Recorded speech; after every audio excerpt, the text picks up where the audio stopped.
Second lieutenant hero Onoda के लिए लुभांग island का वॉल उनका बैटलफील्ड था। साल 1974 था, लेकिन उनके दिमाग में यह अभी भी 1945 था। इंपीरियल जापानी आर्मी के एक सिपाही, उनका मिशन क्लियर था, हार मत मानो। जब तक आर्मी वापस नहीं आती तब तक आइलैंड को होल्ड करके रखो। करीब 30 ईयरों तक उन्होंने और उनके साथियों ने एक अकेली जंग लड़ी। सर्वाइव करने के लिए खेतों पर रेड करते थे। कन्विंस थे कि उनके एक्शन लेजिटिमेट गेरिला वॉरफेयर थे।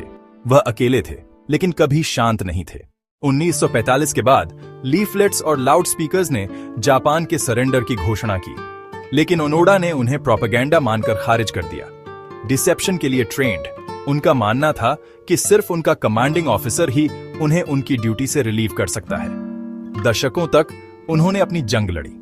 1976 में उनके आखिरी साथी को मार दिया गया, जिससे ओनोडा बिल्कुल अकेले रह गए।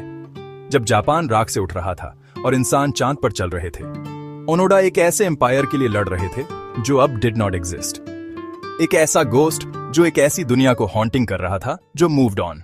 1975 में एक यंग एडवेंचरर नोरियो सुजुकी को हिरो ओनोडा एक रिमोट आइलैंड पर मिले। ओनोडा, जो अभी भी एक ऐसी जंग लड़ रहे थे जो बहुत पहले खत्म हो चुकी थी, वेरी और आर्म्ड थे। लेकिन सुजुकी ने बस उनसे कहा, एम्परर और जापान के लोगों को आपकी चिंता है। ओनोडा ने यह मानने से इनकार कर दिया कि जंग खत्म हो चुकी थी। वह केवल अपने कमांडिंग ऑफिसर के डायरेक्ट ऑर्डर पर ही सरेंडर करेंगे। सुजुकी जापान लौट आए और सरकार ने ओनोडा के फॉर्मर कमांडर मेजर तानिगुची को फाउंड मेजर आइलैंड पर गए और ओनोडा को उनकी ड्यूटी से रिलीव करने का फॉर्मल ऑर्डर रीड। उनके कमांडर की आवाज ही वह अकेली सच्चाई थी जिसे वह डिनाई नहीं कर सकते थे। ओनोडा रो पड़े और फॉर्मल तरीके से अपनी सोर्ड सरेंडर कर दी। 30 ईयरों के बाद उनकी जंग आखिरकार खत्म हो गई। हीरो ओनोडा की लॉयल्टी ने उन्हें एक जनरेशन तक वॉर में केप्ट कैप्टिव। उनके एक्शंस के लिए पार्डन्ड, जापान में उनका रिटर्न एक नेशनल सेंसेशन था। लेकिन मॉडर्न जापान उन्हें एलियन लगा। उन्हें ड्यूटी और सैक्रिफाइस याद था।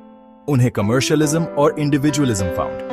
उनकी कहानी बिलीफ के बारे में एक पैराबल है और ब्लाइंड ओबीडियंस के खतरे के बारे में। एक व्यू से उनके 30 साल एक ट्रैजिक स्क्वांडरिंग थे, दूसरे से एंड्योरेंस में एक स्टार्क डिग्निटी।